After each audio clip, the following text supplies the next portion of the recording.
Greetings, my excellent friend. Welcome to the Heavy Metal History Report.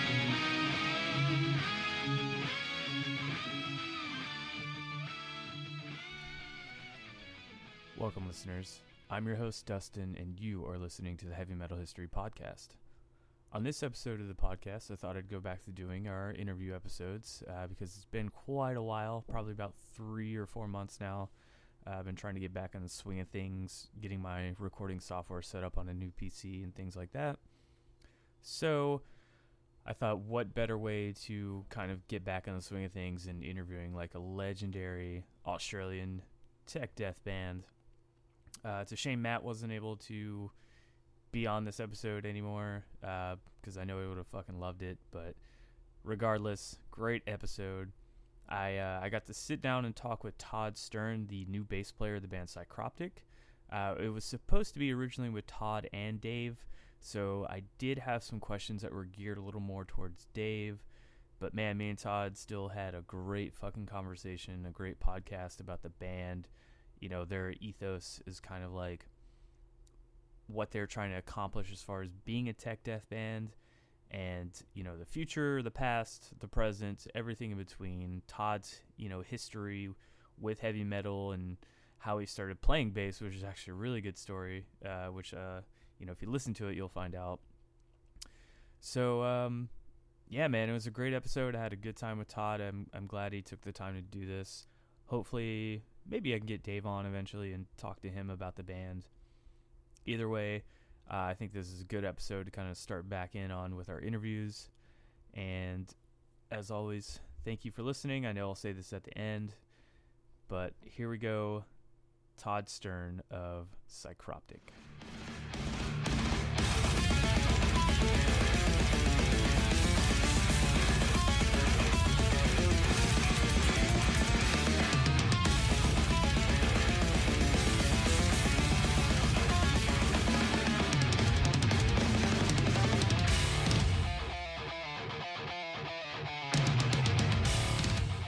Cool, man. Well, let's start off by telling who you are and what you do in the band. All right. My name is Todd. I play bass for Psycroptic. I'm the newest member. I joined like March of 2018.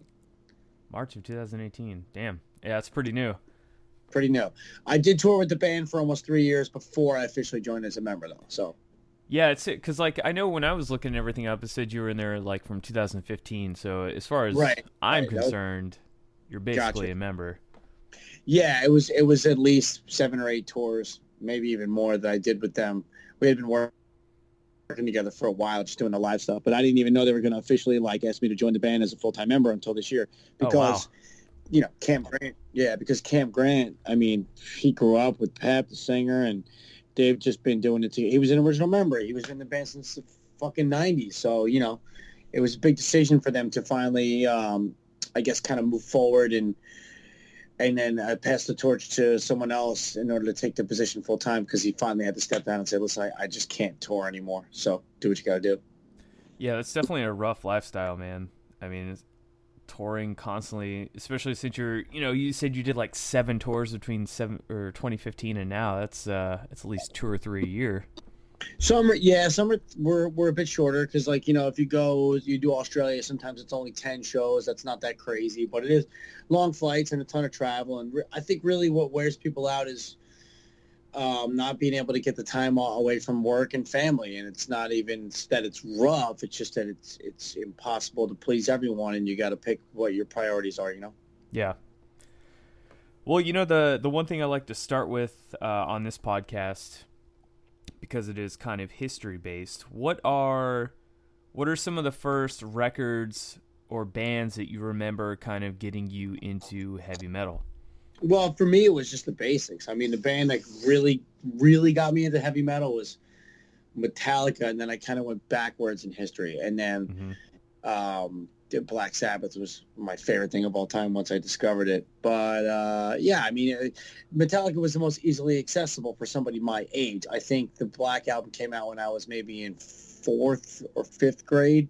So it was right around the time where you'd see videos on MTV for, you know, The Unforgiven and Wherever I May Roam and shit like that. And it was just like, whoa, what is it? You want to find out more about it. And then the next thing you know, you start getting into like a little bit deeper cuts and more underground shit as you start researching. And back at the time, you had to do it through like head shops and record stores and like word of mouth through friends.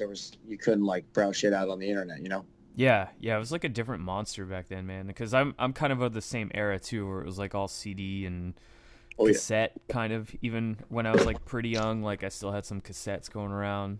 Totally. You'd buy stuff based off the album cover alone. There was this little catalog that I'd get in the mail called BMG Music Service. It was like Columbia House type shit. Yeah. Where you'd get like a bundle of CDs for a cheap price, and then you'd get a subscription, and then it was sucker me in. And honestly, I discovered a lot of rad heavy metal bands from the Beavis and Butthead cartoon that was on MTV. Yeah, they would like Pantera's On Broken video was on there. That got me hooked in, and then you'd want to order the CD and find out more about it. I found out about a ton of cool bands that way. I think Megadeth was the same way. Yeah, it's funny because their like satire of like making fun of the bands kind of made you want to check it out a little bit more. You know? Totally. And it was just like, also hearing those sounds for the first time, like, dude, I was 10. I didn't know what Pantera sounded like or anything like that. It was mind-blowing how crushing that was, Yeah. It was kind of scary. And it was rad because, like, in retrospect, when you find out more about it, Mike Judge, the writer of that show, was like a massive fan of heavy metal, but he totally made fun of it, Yeah, he always puts like little heavy metal things in all of his movies and TV shows that like kind of go under the radar, but he's one of those guys that's like kind of subversive in a way too, like with everything that he does. So it makes sense that being a heavy metal fan would kind of go under the radar.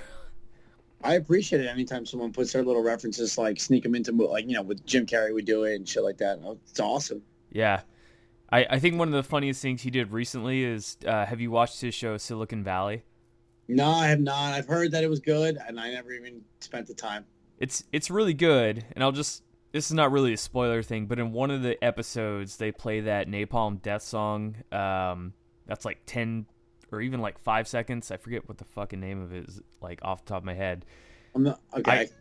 It's like You Suffer, I Suffer, or something like that. I forget the name of that it. would be probably Suffer the Children, but that's a pretty regular song length. It's not. Oh, you're saying that the blurb in the show is only 5 seconds? No, it's Napalm Death song. It's probably one of the shortest songs they have. It's just like literally one riff and a growl, and then that's it. Gotcha. Yeah, I don't know which song it is. I'm not all that keen on the Napalm shit, but I know what you're saying. I love shit like that. Yeah, I forget what it is too, but the joke was that like every time they did this one thing, that Napalm Death song would play.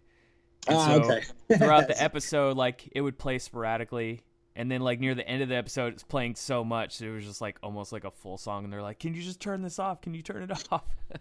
Amazing. So yeah, you have to make fun of it because it's so goofy, Yeah, especially with a band like Napalm Death. That's totally.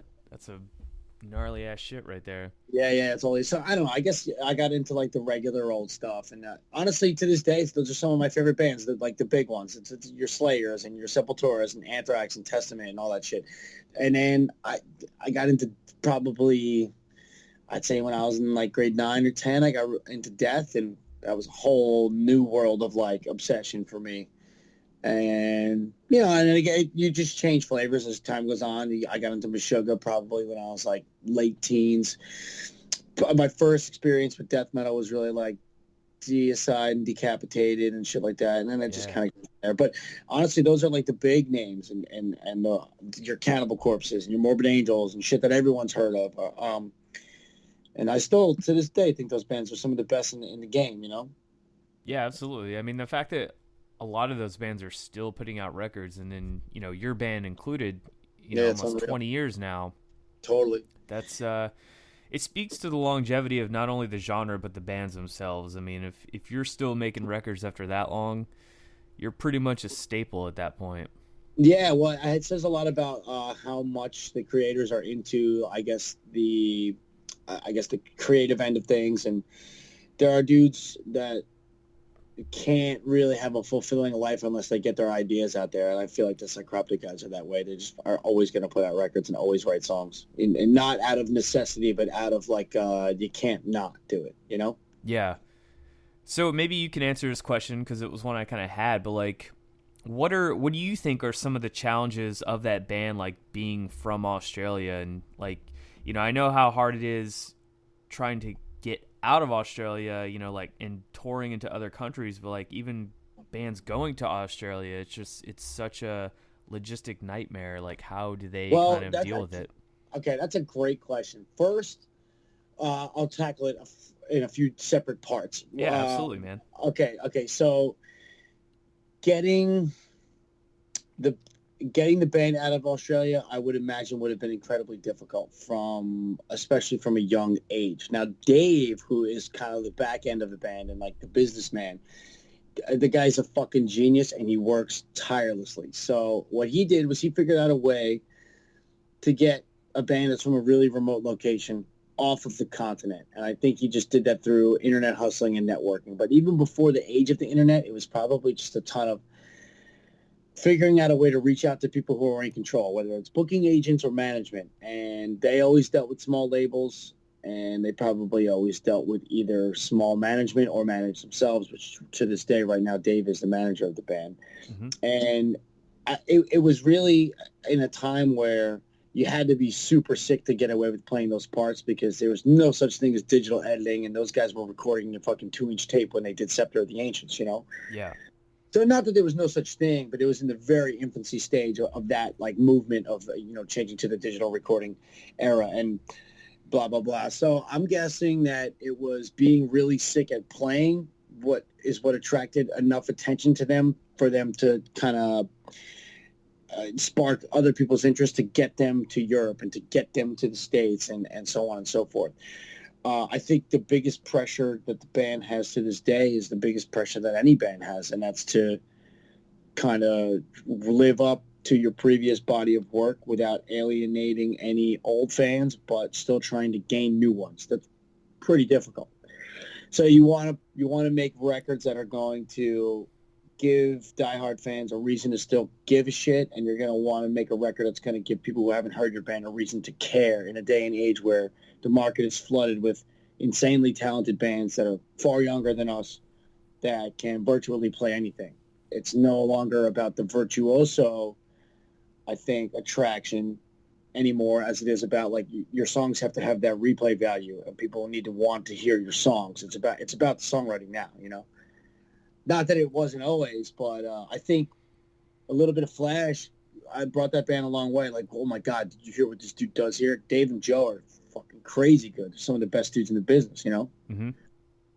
And they also have like a unique, really identifiable sound that I think that's something that's very difficult. You can't just be a guitar player that can shred and also have the ability to have the listener say, oh, that's so-and-so 10 seconds into listening to it. I know that dude's flavor because it's that signature, that's really hard to do. So I think of Joe Haley as like the Van Halen of like tech death metal. He's got a sound that is so recognizable. You know it's him, Yeah, no, I agree 100%. That's definitely like one of the things, Australia is known for as far as like metal goes is like, oh yeah, Psycroptic. They're like the tech death kings of Australia because they have such a unique identifiable sound like you were saying, and right. It goes a long way, but even then, like, you were talking about evolving from record to record. I mean, what are some of the challenges you guys kind of faced when going into writing this record? Because it had to have come down to like, well, it's, I'm sure you guys are writing in like 2017-ish, but even then, like, you're saying just the wealth of things that are coming out and how to compete with that. Like, what was kind of your guys' game plan there? Well, to me, I think the cool thing about making a record in the first place is that it's kind of like a snapshot of what's going on in everyone's minds. And once it's recorded, it's like, yo, this is what we were thinking about at this time. So, yeah. So the band doesn't sound in 2018 like it did in 2000, which makes perfect sense to me. But somehow it still sounds like Psycroptic. And I think that that's a really cool thing to think about. It's like, yo, how is the maturation of your songwriting and your development as an artist still able to kind of like be within the parameters of what you sound like as people know you? I don't know. I guess it's hard to put into words. Mm-hmm. So yeah, of course it's a challenge, but I think the game plan was kind of like everyone wanted to pick up where the last one left off, and I thought that was a great idea. Me personally, as a dude who was a fan of the band before I had the the privilege of joining them and the honor of joining them. I think that their more current material is their strongest material. So, if you take a record like Scepter of the Ancients, people at shows still to this day want to hear songs off of it. It has its merit and it has its value. But the dudes in the band are kind of like, yo, man, we're a better band now than we were as far as how we play and how we write. And I think that that's important for any artist if you want to grow. Like, you're going to if you work hard at it and you care, you're going to grow until the day you die. I mean, I look at the Cannibal Corpse dudes. Those guys, they're not young guys. Yeah. They put out killer fucking music. Some of it's better than some of the shit they've ever done, which that's remarkable to me. So you want to go, I'd say the game plan is like, okay, we're going to pick up where the last one left off and try to make sure that if we're going to do something different, it has to be palatable enough for the people who already like this band to where it's not going to scare anyone away. But at the same time, you want to be adventurous and you want to be bold. Like, there's no reason to be a pussy about it. Mm-hmm. Fucking, you know what I mean? Like, you're going to want to, okay, you can be daring and like write something that maybe nobody would expect you to, but it also still has to sound like your band. So I think that's pressure that any band has to live up to, as long as you have already put yourself on the map. At a certain point, it becomes like, yo, this is a legacy. This band's been around for however many decades, It already has staying power, but you're going to be playing new songs on the new cycle because that's how you promote music and let it be known to the world that you have a record out. So it also has to fit into the live set. While you're tailoring your new songs, you have to keep in mind, like, yo, what's this going to be like to play live? And not for nothing, but can we fucking pull this off? Because some of these ideas are crazy, So I guess the game plan would just be like, outdo yourself without getting ahead of yourself. It has to be feasible and realistic, but it also has to be completely, I guess, you don't want to be mediocre about it. You still want to push it as far as you can and still know your limitations. You know what I mean? Yeah, that's actually a really good point, because I feel like there's definitely been some bands that have written some stuff that, like, you can tell they're not going to be able to pull it off live. And then you go see them live and it's like, oh, well, why did you write that if it's not able to be played? Like, I get that it sounds cool on a record, mm-hmm. but you got to play it for the fans too, Oh, yeah. Well, I mean, a lot of people will write in that way just to challenge themselves. Like, well, now I have to learn how to play it live. And that will help them grow. But if you can't pull it off, then you can't pull it off. And and not for nothing, but when you're playing music that's really physically demanding, there are nights where you pull it off and there are nights where you don't. And if you see a band on a tour, you might walk away and say, dude, they sucked. And then another person might say, what? I saw them in fucking Melbourne and they were crushing. What happened? Mm-hmm. So everyone's human. It's live. And to me, that's the whole point. It's live. If somebody drops a fucking drumstick, then they drop a drumstick. You know what I mean? It happens. It's like everyone in this game is human. Even though as time goes on, people are implementing technology into their live set and kind of blending the human element of it with there are bands that use backing tracks and there are bands that add extra layers of vocals and like you're still performing the songs, but you have a little bit of an assist. Yeah. And sometimes that separates a band that sounds amazing from a band that sounds good, Yeah, absolutely. I think either way, man, like, with live shows and recordings, it's always kind of like not a comparative thing because, it's always going to sound different, but it's what you do in the live show that kind of matters more for me than what's on a record, because the record's going to sound flawless no matter what. And like I was kind of saying, like, yeah, even if you mess up on a song live, it's kind of like, yeah, okay, they mess up, but like it was still more impressive seeing it live, like just everything going on, than just hearing a record where it's like they probably did it in like 3 or 4 takes, like no big deal. Totally.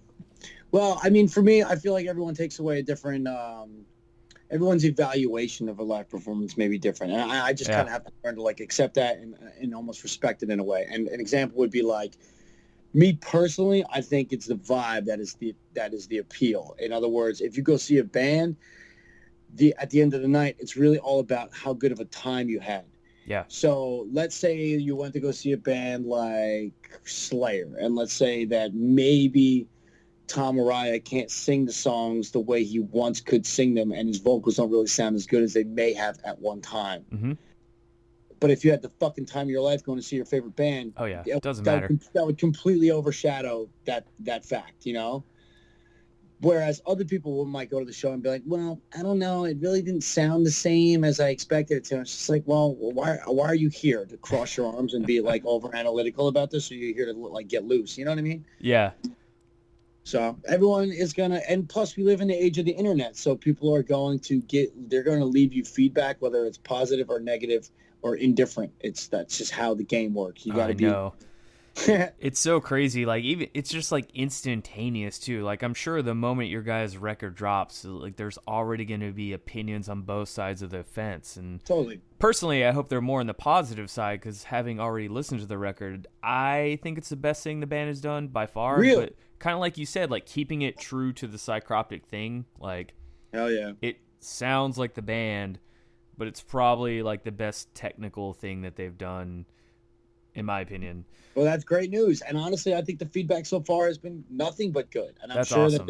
I'm sure there's negative feedback out there. I just haven't read any of it yet.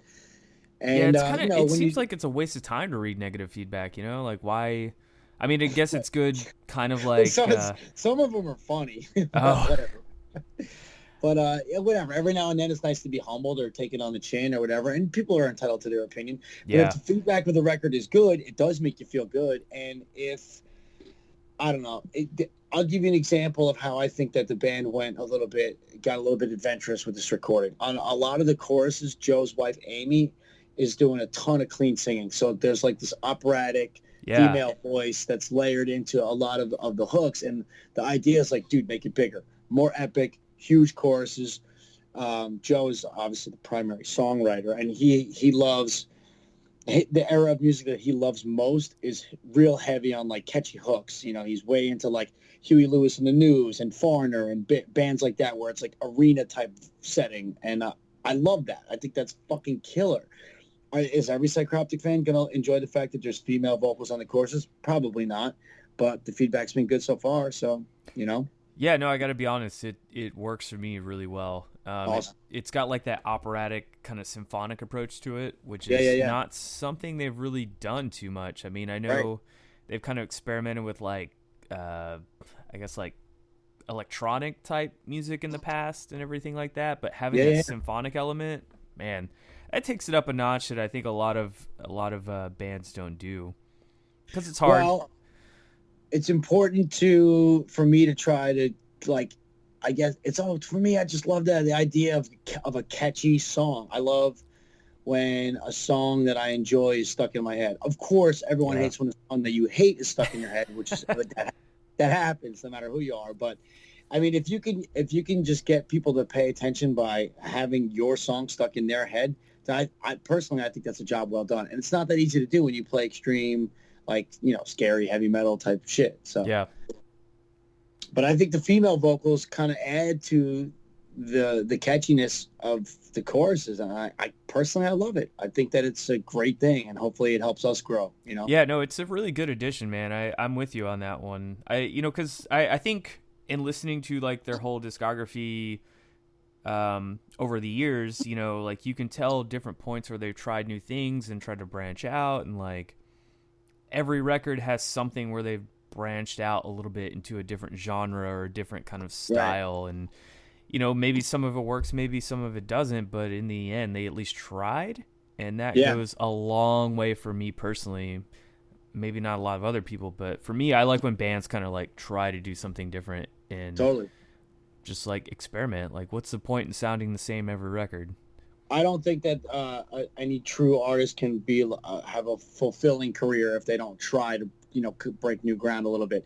If you go back 10 years to Observant, the band was doing shit like, you know, title track Observant, insanely fast. And at the time, I'm sure they were thinking like, well, let's just see how fucking much we can push ourselves. Like if you're pushing yourselves as a musician, even in a sense of like physical boundaries, that's kind of a rad thing to do. But this record isn't about that. And like, the way I see it, there are chapters in life, and maybe that chapter's closed, maybe it'll reopen or whatever. But this record is all about, like, how do we put together the group of songs that are the most, I guess, to the point about what this band has to offer to a listener, old or new. So it cuts out the whole, like, idea that, oh, this is about, let's go insanely fast and see how we can pull off, that type of thing. This is more of like a, hey, can we get people hooked on this? Or, hey, can we condense ourselves as a musical act into, like, one record and say, this is what this band sounds like, and this is what this band wants to be depicted as and represented as. Have a listen, and if you're into it, you probably will like the back catalog. All odds are, Yeah, that's kind of the interesting to me too. Like, how does somebody in 2018 like find Psycroptic now and then be like, holy shit, they've had records out for like 10 years, 20 years, like, and then rediscovering all that? Like, do you think it's more of an age thing, or somebody like maybe not giving you guys a chance in the past? I totally think it's an age thing. I think that the age thing, it's tricky for me to figure out, because I know that so much music is accessible nowadays, and so much music has already, I guess the briefest way to put it is that I feel like, I hate to say it, everything's been done before. So let's say if you're a 19-year-old kid now, I can't show you, Beneath the Remains by Sepultura from 1989 and have it blow your skirt up because you've already heard, the newest Black Dahlia Murder record or something like that.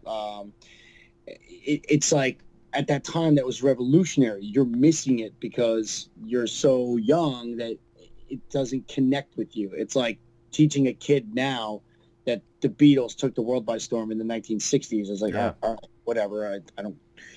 They don't get it. They don't understand the size and scope of a band like that, because you listen to, Love Me Do, and you're like, well, this shit is garbage. Or maybe you don't, but personally, that song's not for me, but I understand that their body of work is extremely important for the evolution of music.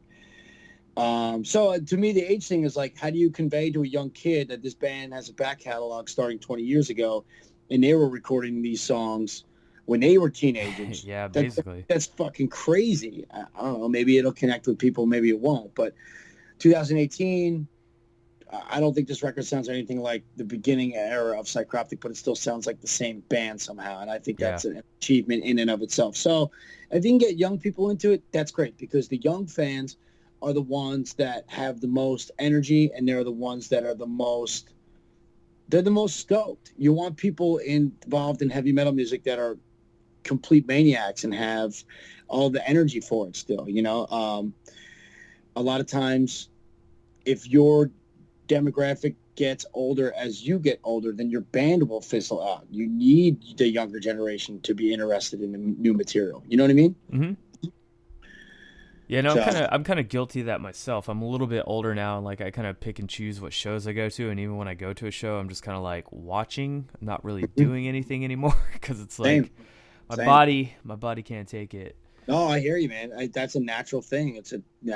That's how it goes. I will tell you a good story, though. Maybe you'll appreciate this. So one of my roommates, he's kind of a younger dude. He's like 10 years younger than me. And I took him to his first metal show, and I've been kind of introducing him to a lot of heavy metal over the past like couple months we've been living together. And he's been eating up like everything that I'll show him. Doesn't matter what it is. He's like, this is fucking amazing. Like, he just loves everything. And I've been like loving his tenacity about music and everything. He's not once been like, this sucks, this is terrible, this is bad. And I've shown him like a plethora of bands and genres, and I'm like, man, I'm like really curious what's the first thing he's gonna hear from me that's like, this sucks. You know what I mean? Right, totally.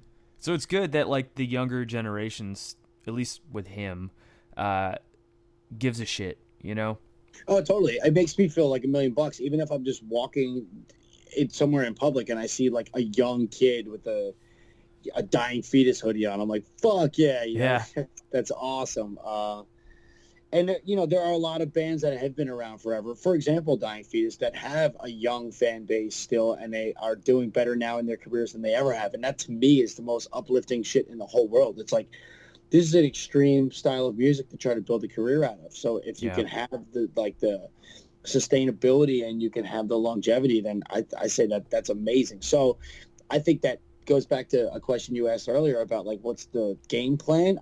When you're writing a record and you've been a band for 20 years, you kind of have to keep that in mind. Like, how are we going to either build this to another level or at the very least keep everyone's interest so we can like do this more, because everyone wants to do it more. I mean, these guys and myself included, we're still hungry to play shows all around the world, but in order to afford the time off to do it, you've got to be able to kind of earn a bit of a living at it. And like, you know, nobody is going to be a rock star playing death metal, but you can do all right for yourself if you kind of market yourself properly and have a really good quality of product. So that's a goal too, you know? Yeah, I think that's something a lot of people don't realize. I have a little bit of touring experience myself, so it's like I know like a little bit of the behind the scenes stuff that goes on, and like, you know, everybody sees you guys on stage and thinks like, oh fuck, these guys are fucking rock stars, they're probably making so much money. And it's really, you're probably making like $500 to $1,000 a night plus merch sales, and then you got to get a merch cut out of that. Well, keep in mind, I mean, these dudes have to buy expensive flights no matter where they go. Yeah, so they're probably definitely getting the short end of the stick on that one too, man. Like $1,000 flights. Listen, flights, visas, this, that. Every band has overhead. I'm no interest in like kind of whining about it, but it is interesting to find, like, once you come to find out that like people don't get it, you're like, wow, you really think that this is like Disneyland. It's just all magic. No, this is like logistics is a huge part of this game, and that goes back to a question you asked earlier, where you said Australia is a logistical nightmare. Well, it is. It's a long flight for anywhere else in the world, and guess what? Dave himself has kind of realized that in a lot of situations, if you're from Australia and you live in Australia and you want to see a certain band, you got to figure out a way to get them out there, because you don't just get the show showing up in your backyard. I'm from New Jersey, and I'm an hour and a half from Philadelphia and an hour from New York City, and I just was spoiled my whole life. Any band I ever wanted to see was basically right in my backyard, and I would never miss a tour, and I never even thought about it. And now I come to realize, like, wow, Australia is a whole different animal. You know, you want to get an artist out there, you got to bring them out. So Dave started a touring company, and part of his livelihood is being able to work with bands, and you take international acts and bring them to Australia, and you trade shows back and forth, and it created a situation where I guess bands can thrive and everyone can kind of experience Australia for themselves. I mean, he brought Archspire out in August. We did a tour with them. He brought the Revocation guys out there. And, had it not been for Dave, that probably wouldn't have happened, or at least it wouldn't have happened when it did. Yeah. So I think there are people in this world that they have an idea and they'll do whatever it takes in order to make it become a reality. He's one of them. So that's the reason why the band's made it as far as it has, and that's the reason why, I mean, along with everyone else's hard work, obviously. And that's also the reason why Australia is a metal market that's as accessible as it is, because of people like him and his associates, Yeah, my old co-host is actually from Australia, so he would always like tell me like, you don't understand, man, like we get 1 or 2 shows out here a year if we're lucky. And even then, like how spread out they are, like between the country, it's like, some of them could be like a 6-hour drive, some could be like a 4-hour drive, some you have to take a flight to, and it's like, holy shit, man. Totally, man. A lot of times, people who live in Perth don't get the band they want to see, because a band will go all the way to Australia and do a tour that only has 5 or 6 shows on it, and Perth just doesn't get included in the itinerary, and people are like, what the fuck, no Perth? And you're like, well, we didn't book this, Yeah. Yeah, that's the other thing a lot of people don't realize is like, it's not you making the decisions where you go. It's, it's never other people. I haven't been in a situation where I decided where we go in ages. Agents do that, and they're the pimps and we're the hoes, and they tell you where to go, and they get you paid, and you do the best you can. But yeah, I mean, like I said, everyone wants to do this with their lives, and it's not something that's going to go away. So we are really excited to put out this new record. The band hasn't put anything out since 2015, so yeah, we're like on the crest of starting a whole new cycle, and it's like every time I think you put out a record, again, this is my this is the first record that's being released since I joined the band, but as in any band situation, then every time you release a new record and you want to start a new touring cycle that's going to be worldwide, you kind of like peel off a new layer and reinvent yourselves, and you want to do everything you can to build your brand and just kind of create more staying power. And I think Psycroptic's done a really phenomenal job at that. They have cemented themselves into the history of heavy metal so that they're kind of here to stay. Yeah, and I would think too, man, with that 3-year like time difference, people are kind of like itching for a new record at this point, you know, especially with how immediate stuff is, and you have to wait a long time. It's like, when's that record? And now it's finally here, and I'm sure people are going to be even more excited. Yeah, it's definitely time, because the truth is that for the last however many tours, we have been shuffling around songs and just telling ourselves like, man, we got to fucking freshen up this set list because it's getting kind of stale. But then you're like, well, you know, last time we were in Australia, this time we're in Europe. It's not stale to them. And you're like, you know what I mean? It's fair. You want to play all the songs that people want to hear, but you also don't want to burn anyone out on the shit that they've already seen you play live. So as any band has to do, you kind of got to figure out what's best for everyone. Like, you don't want to go see a band like, let's say, Deicide, and have them only play current material. You want to hear some of the classics, but at the same time, you're pushing a new record, you got to play songs off of it, and you only have so much set time as a death metal band. Let's say we have 45 minutes, you know? Yeah. And the catalog's getting awfully big. This is our 7th full-length record, so that's another challenge, is choosing what you're going to represent yourself as with your live set. That's what people are going to remember you as. And we're not one of those bands that can spontaneously add or subtract songs night to night on a tour. Fuck that.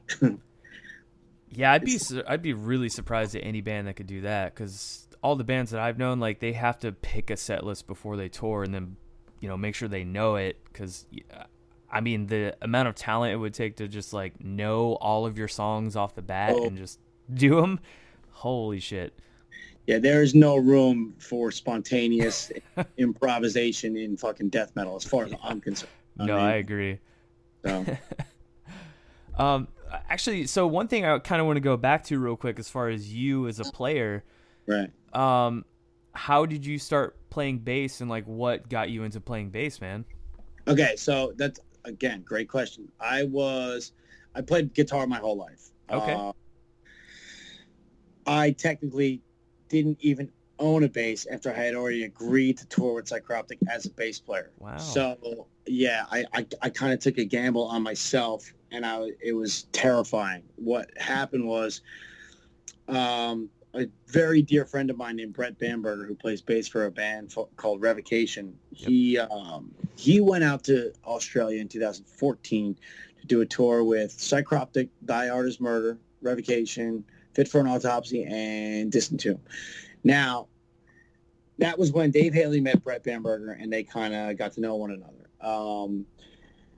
Fast forward a year, Psycroptic's going to do a tour in the United States with supporting Whitechapel. It was put together kind of last minute, and Dave was like, I want to say yes to this tour offer, but we don't have a bass player. They reached out to Brett. Brett's one of my oldest friends in the world, and he said, I just got offered a gig filling in for Psycroptic. And I'm like, no way, that band's fucking sick. And he said, I don't think I can do it.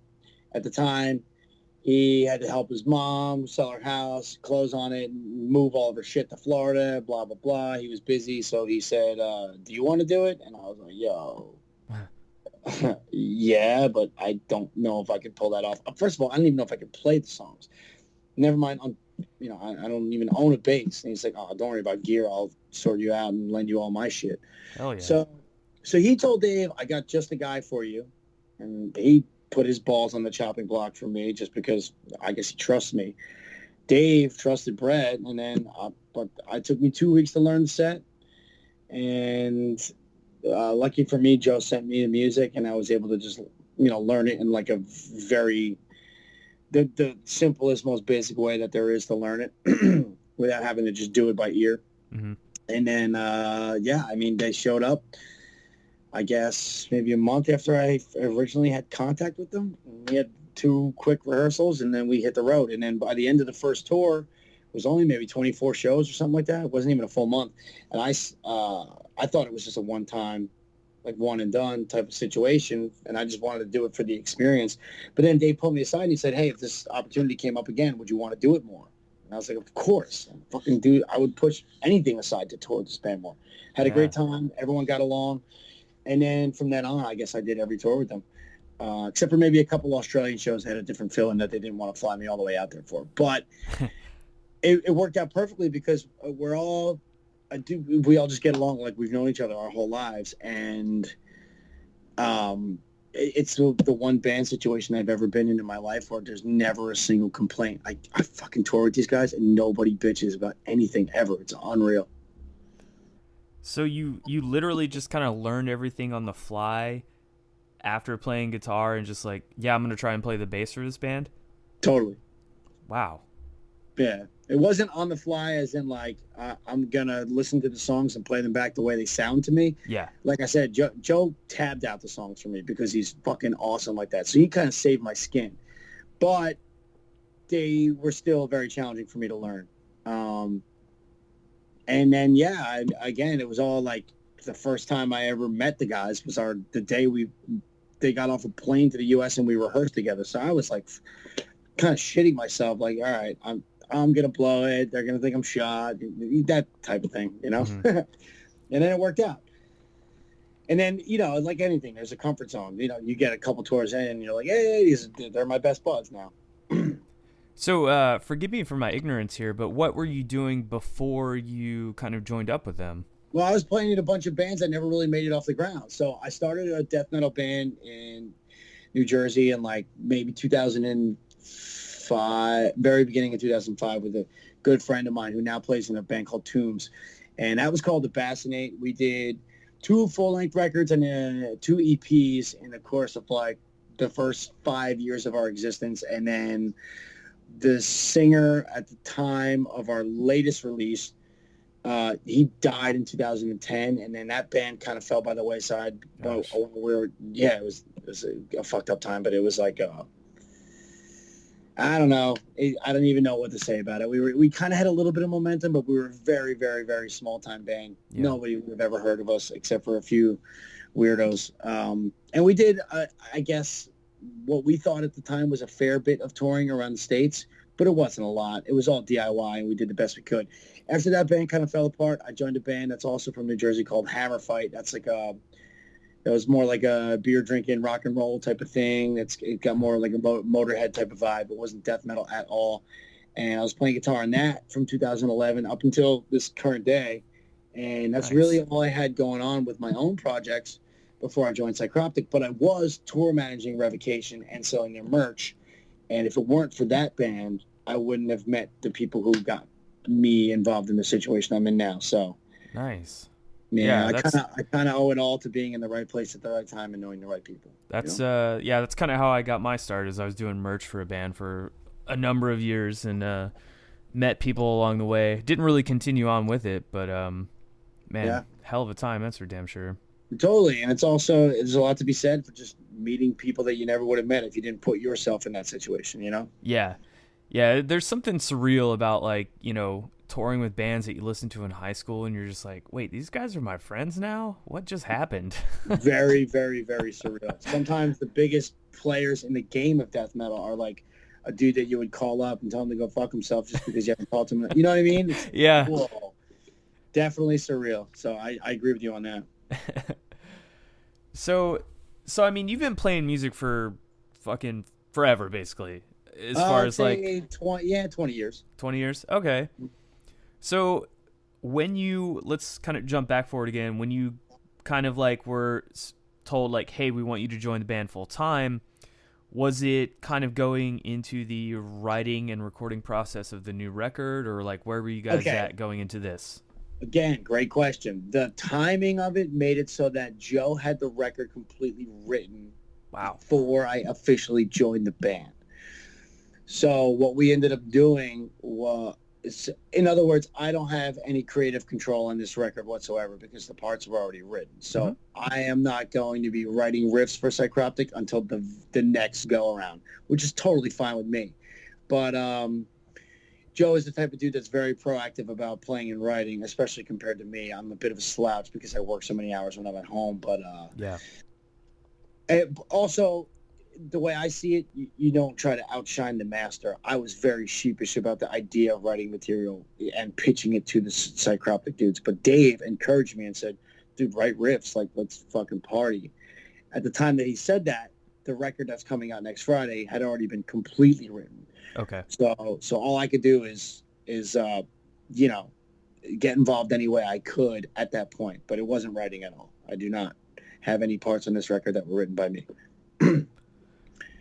So do you know about like how long they had been writing for this record and like how they decided to just like start doing it again?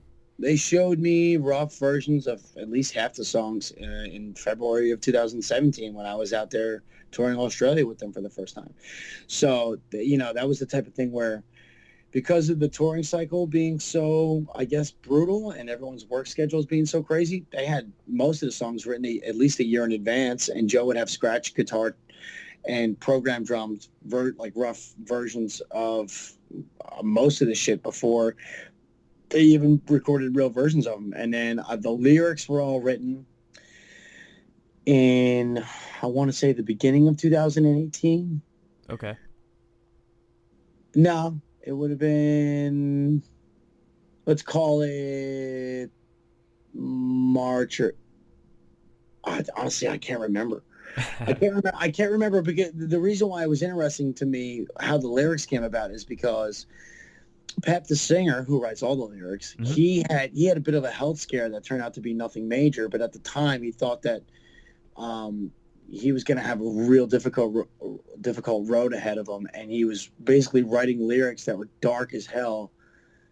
Shit. And they were based around like this headspace that he was stuck in because of this like preliminary news that his doctor gave him, and that to me added so much like depth to the material. And I forget when the fuck that was. I think, and now that I'm thinking about it, it would have been the middle of 2017 between when we did the cruise together and when we did the Dying Fetus tour in Europe together. So yeah, what would have been our summer and their winter, maybe July, August 2017. Yeah. I mean, that's a good amount of time too, because especially with like technical metal, you don't really want to rush it because of the riffs being so just like mathematically insane.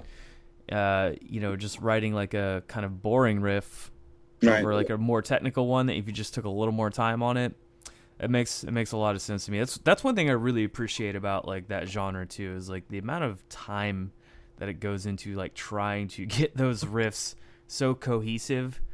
Yeah, it's just mind blowing to me. Well, what I find that Joe does, and it's like this cute little trick that he does where he has an idea for a musical part, and then in order to add to the overall character of the song, I think that he will make a part A, B, and C of the same exact musical idea in order to kind of, I guess, put it to work in the most proper way. And when I'm learning it, it makes me fucking mental. I'm like, God damn it, this is like 70% the same riff, but then it does this crazy thing instead. But then once I have it and it's ready to go, then I really appreciate, like, what you did there was brilliant. I would never thought to do that. You know what I mean? Yeah. Yeah, you can tell he's got like a handle on what he's trying to like create there. He's got variations of his own shit. And if you listen to, if you have an advanced copy of the new record, a perfect example of that would be in like the bridge riff to the song Directive. Mm-hmm. You'll notice how it does what it does, and then it starts to repeat, but then it goes in a totally different direction. And then every time you think it's going to loop, it kind of doesn't. It doesn't. But it's the same theme. It's like a motif, you know? Huh. Dude's brilliant. Yeah, no, you're right. Because I've to be fair, I've only listened to it a few times because like it's not on my Spotify, and I don't really like have time to get on a computer very much where it's at. Totally, yeah. But yeah, you're right. Thinking about it now, because I did listen to it earlier today, and I was like, oh shit. Now that he says that makes more sense in my head. The dude's a genius because he has a way of making He can fit a million notes into a riff rather than doing guitar solo style or like flashy leads. His version of shredding is just like putting his noodly stuff into just regular sections of the song. And if you're not paying attention or you don't know what the fuck you're looking for, it can go in one ear and out the other. Yeah. So in that way, it kind of flies under the radar without being like, oh, look at how great I can play. But if you know what you're listening to, you're like, oh my God, this dude is unreal how skilled he is, you know? Yeah, that's kind of why I said, like, I feel like this is like their best record by far, because I've listened to all their older stuff like tons of times over the years, but like when you listen to this the first couple times, you're like, fuck, man, this is insane to listen to.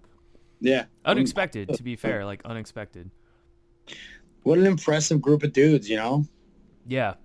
Yeah, especially like, man, from Australia, there's such a small group of musicians in that whole country, and like they're all the best of the best, it seems like, and no matter what genre they're playing. Totally. I fucking love that place, and I love those dudes. It's just such a, for me, it's such an honor to be involved in this project in any way, shape, or form. It's so cool, you know? Yeah.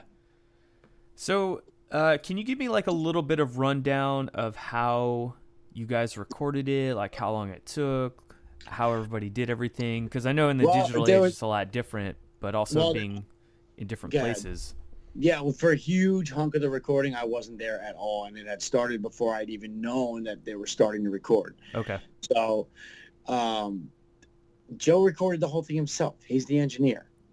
So he did it in Hobart, Tasmania, and Dave would fly down to record his drums. Pep lives in Tassie as well, so he would just come over and rip all the vocal parts. And the bass parts were worked out between Joe and I. I never was even in Australia for it. So I don't even know how long the tracking took overall, to be totally honest with you. It was one of those situations where Joe would say to me like, well, yeah, I started recording already, but he's vague a lot of times with the information that he gives you. So I'm like, oh, really? When did you start? It'd be a few weeks ago by now. And then like you'd hear on his laptop, oh, this is the rough version of this song. And it would have no vocals, and it would be incomplete with, there's a whole section of it that's missing a second guitar and a bass track. And then, I don't know, we would kind of just like, I always, I wouldn't be, forfeit's not the right word, but like those guys have total control. I'd say, yeah, let me know what you need from me, and other than that, I'm ready to listen to your ideas and I guess give you my feedback on them, because the shit was already written, and yeah, I kind of got to the party late. So the truth is, Dave and Joe and Pep would be better dudes to ask that question to, but they're just unavailable to answer it, so I gotta do the best I can. Oh, no worries, dude. I appreciate any kind of information you can give me otherwise, because you're still a part of the band. You're in the you're in the know more than I am.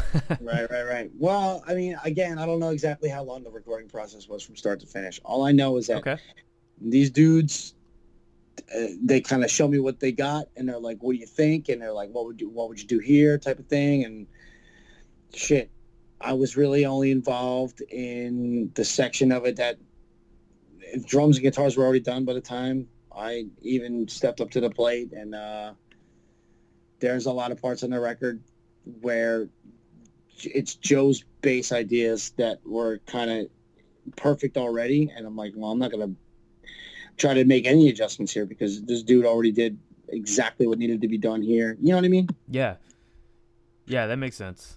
Because when Joe writes guitar parts, he already has in mind what the bass should be doing.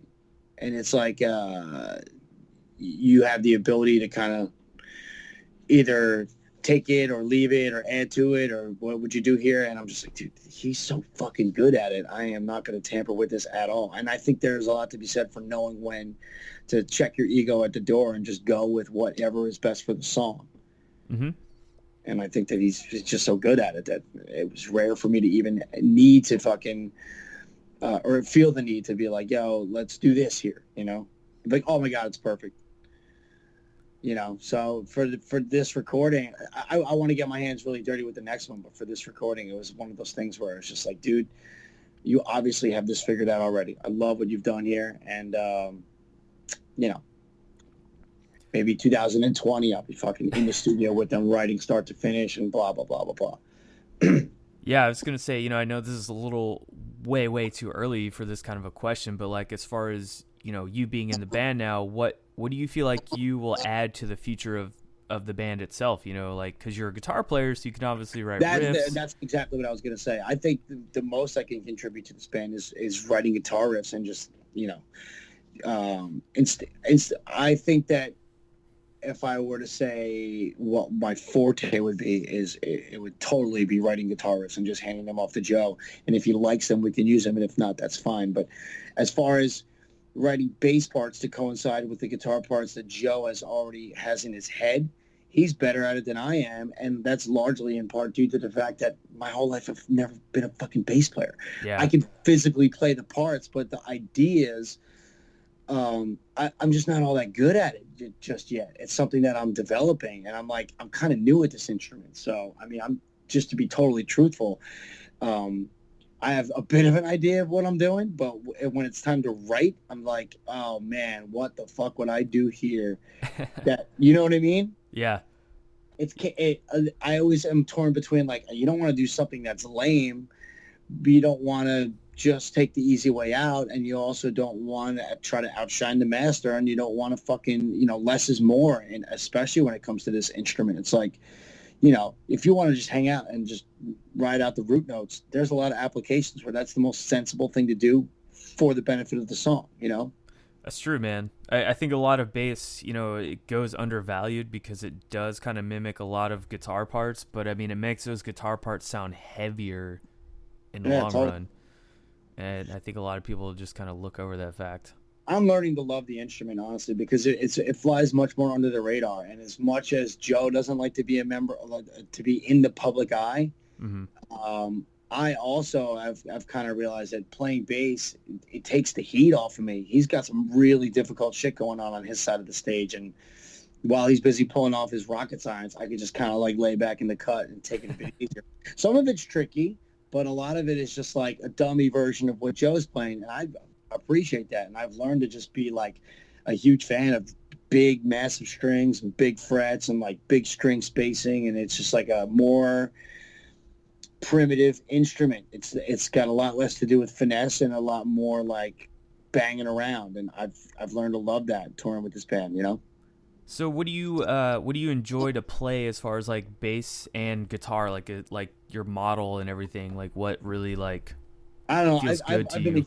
I've been a huge fan of Jackson guitars forever, and I thought that was kind of going to be something I would try out when I started playing bass.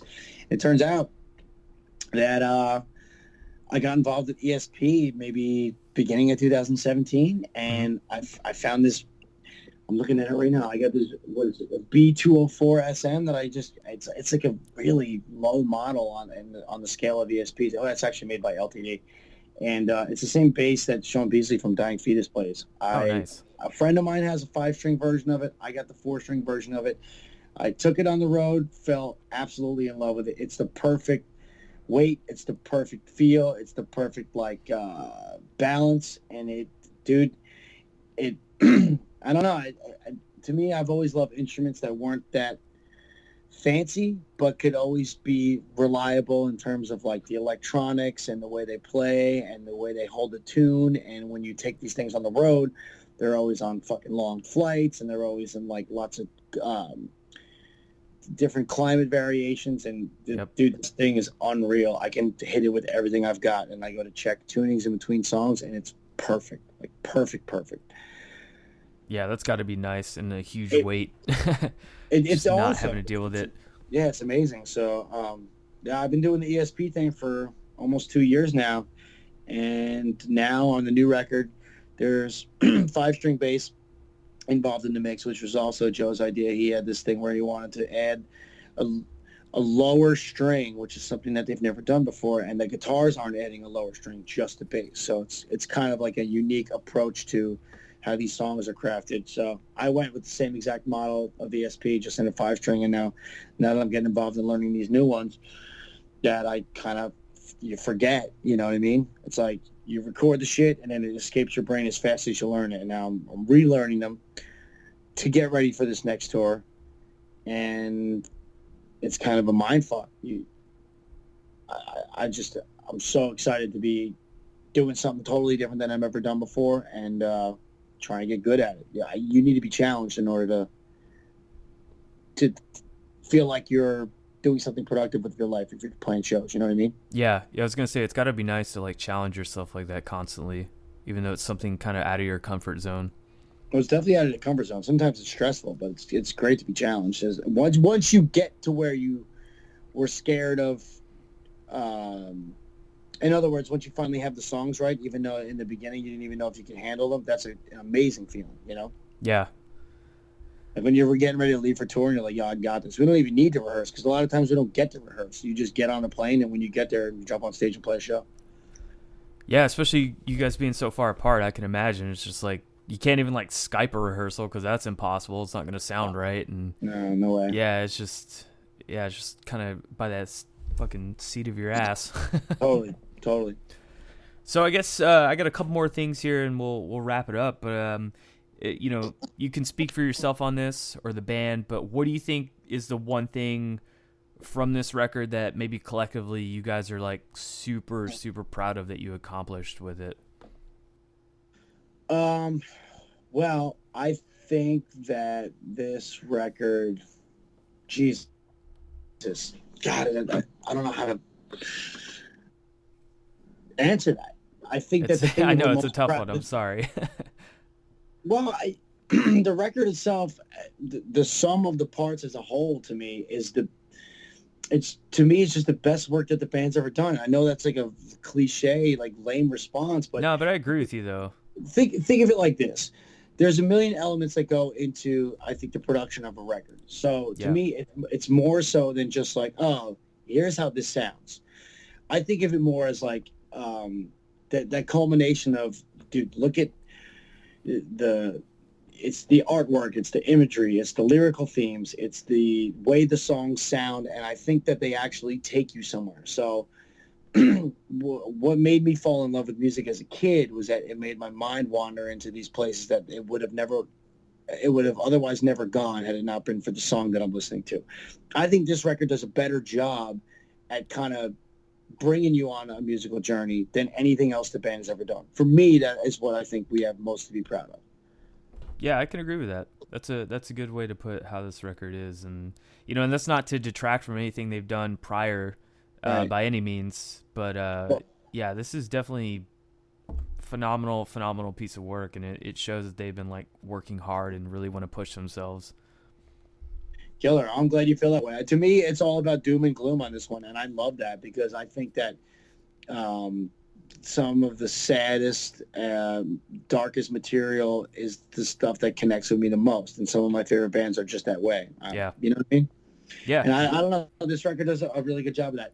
Joe is also a huge fan of the band Soundgarden, and I think that kind of reflects in his writing in the sense that, like, the material, at first glance, you may not even notice it, but when you really get into it, it's fucking dark. It's very, like, just kind of dripping with a certain type of sadness that I love, and the lyrical themes drive that all the way home for me. And I think that has a lot to do with the fact that what I told you before, that while Pep was writing the lyrics for this song, he kind of thought that he was in big trouble with his health. Yeah. How cool is that? It's a cohesion, man. An unfortunate, or not unfortunate, because, I guess it is unfortunate because he had like a scare there, and then it's like you said earlier, it's like headspace thing. That's where he was when he was writing it, and now this piece of art forever is kind of like in that headspace. Yep, totally. So I guess just real quick, man, if you want, we don't have to do this or I can cut it out, but what are some records so far this year that have like kind of blown your mind, and maybe like some newer bands that you know about that people should look out for? Okay, so let me see. Been a hell of a year. Honestly, the only thing that has really made it to my radar this year is the newest Revocation. It's unbelievable how good that is. Yeah, it seriously is. It's fucking next level how good that record is. It's just so... I just saw him a few weeks ago. It blew my mind. I've seen that band more than I've seen any band in my entire life, and it's been a few years since I've actually toured with them, but it blew my mind how they could execute these new songs so flawlessly. When you listen to the record and you're like, that's impossible. The shit that those guys are doing guitar-wise is crazy. And it's so tastefully done, and it's just so professional and awesome, and it hits. I don't know, it just does it for me. You know what I mean? Yeah. Yeah, that's definitely been one of my top for this year too, man, because I wasn't really expecting much from it. I was like, all right, yeah, another new Revocation record. But then I listened to it, I was like, what the fuck? What did Dave do on this record? Yeah, just very madness. sick. Very sick. What else has been on my radar for this year? I've been listening to a lot of hip-hop, to be honest, because I work with dudes that really can't hang with the heavy metal shit. Yeah. So I stay away from listening to any of that type of shit when I'm at work, and I work so many fucking hours that I'm always at work, and when I'm listening to music, more or less, by the time I get home, I'm cooked, and I've listened to a lot of rap shit, and that really doesn't do anything for this podcast. But Deicide put out a new record. I spent a little bit of time with it, and they're one of my favorite death metal bands. I think it's good. I don't know if I think it's great yet. Yeah. What else have I been listening to that's heavy that I haven't really, that's brand new? Tell me some of the things on your list, and I'll tell you if I've checked them out or not, because I'm drawing a blank right now. All right, Wolfheart. No, never heard it. Man, if I could recommend a song that'll probably sell you on them, their song Valkyrie. Okay. Holy shit. That song's fantastic. I think that and shit, man, now I'm drawing a blank. You fucking caught me in my own game. Yeah, I think Power Trip put out something recently that a friend of mine was telling me to check out, and I haven't. Yeah, they did like a compilation record. Okay. Yeah, it wasn't like anything new. Now that I think about it, it was like a early years kind of thing. But Man, to be fair, I've still been listening to that Power Trip record that came out last year, like nonstop. Got you. Well, I mean, I get fixated on certain things, and when I do, I get it's almost like little musical phases I go through, and it's something might spark my interest, and then I just go down the rabbit hole, and it's like, just recently, my girlfriend sent me a link to Chris Cornell playing a Sinead O'Connor cover song that I never knew that he did. It's that song "Nothing Compares to You." Oh wow, that sounds amazing. You know, well, it's a song that's like any death metal dude or like tough guy wouldn't be into, but Chris Cornell is, to me, one of the greatest fucking artists of my generation.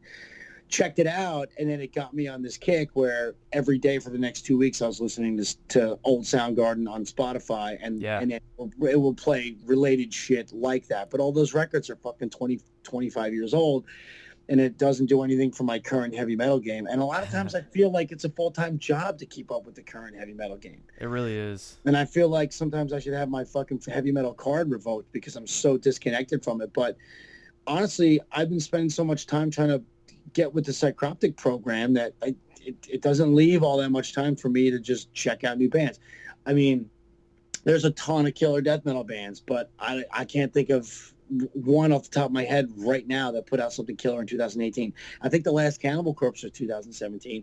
Yep. The last Abnormality was probably 2016. That was ferocious. Oh, just put out a record that's really good, Aborted. And I totally holy shit. Now. Yep. Yeah, that album's amazing. That band, I don't understand how they're so consistent. They have not put out a bad record to me. I missed a couple somewhere in there. It was like I was way into starting in the late 2000s. There was Strychnine 213. Not a lot of people were fans of that. I thought it was great. 2012 was Global Flatline. I thought that was phenomenal. And then they did the Necrotic Manifesto, and I think that was maybe 2014. Loved it. And then I think they did at least two more after that I never even heard. And I'm like, and I just toured with them in May, which it was Aborted and Psycroptic. We did Devastation on the Nation. That was in the U.S. and a couple shows in Canada. And I'm like, what the fuck did I miss? I guess it was Retrogore that I missed, and there was another one. And these dudes are mad proficient. They're putting out records. And I'm just like, damn. Every year, man, they have a new record out. I'm just like, either every year or every other year. Yeah. And Terrorvision just came out maybe a month or so ago. Yep. And to be honest with you, I've only played it all the way through twice. But, dude, it's killer. Yeah. With bands that are extreme like that, it takes me a whole lot of listens to really commit those songs to memory. But also a band like Aborted has that signature type sound that we're talking about, where you put them on and I know it's them. Maybe not right away, but as soon as I hear Sven's vocals, you know. Yep. Yeah, So, I will say, man, the one good thing about this podcast that I do, like, I understand that, like, not every metal dude listens to strictly metal. So, like, if you have other things on your radar that you're into, I love talking about that, because I'm the same way too. Like, I can't always listen to heavy metal. It gets a little bit fucking taxing sometimes. oh no, I hear you. We listen to, especially on tour, we listen to everything but heavy metal in the van, because you're at a metal show every day of your life when you're on tour. So when you're in the van, you listen to fucking stand-up comedy, or you listen to like, man, one of my best buds that I've toured with for years, the dude that plays in Tombs I was talking about before. He likes doo-wop from the 50s and fucking Little Anthony and the Imperials, and he listens to Frank Sinatra and shit like that. And it's killer when you're on the road. And I like a ton of classic rock and a lot of 80s shit, you know, cock rock, Skid Row, this, that, Def Leppard. I like all that. So a lot of times when I listen to music, I go for that familiarity, and I don't really branch out and listen to new records that are being put out, even though I want to. But, you know, sometimes you're at the mercy of your schedule as well, you know? Yeah, it's hard, man, when there's so much stuff coming out and you have so many other things going on in your life. It's just like some things go by the wayside, but eventually you get around to them. I hope so. And to me, it doesn't really matter if you discover something and you get to the party a bit late. If you find now that, like, you know, a record that Crowbar did in 2006 is awesome, well, then you discovered music that you like. That's a good thing. Who gives a fuck, you know? Man, I couldn't think of a better way to kind of go out on this episode. So, Todd, thank you so much for taking the time to do this, man. It was fucking a blast. Dude, my pleasure. Yeah, absolutely. So, the record comes out November 9th? 1 week from today, November 9th. Okay, cool. All right, guys, that was my interview with Todd Stern, bass player of Psycroptic. I hope you enjoyed it. Pretty fun interview. Definitely go check out that record when it drops next week, November the 9th.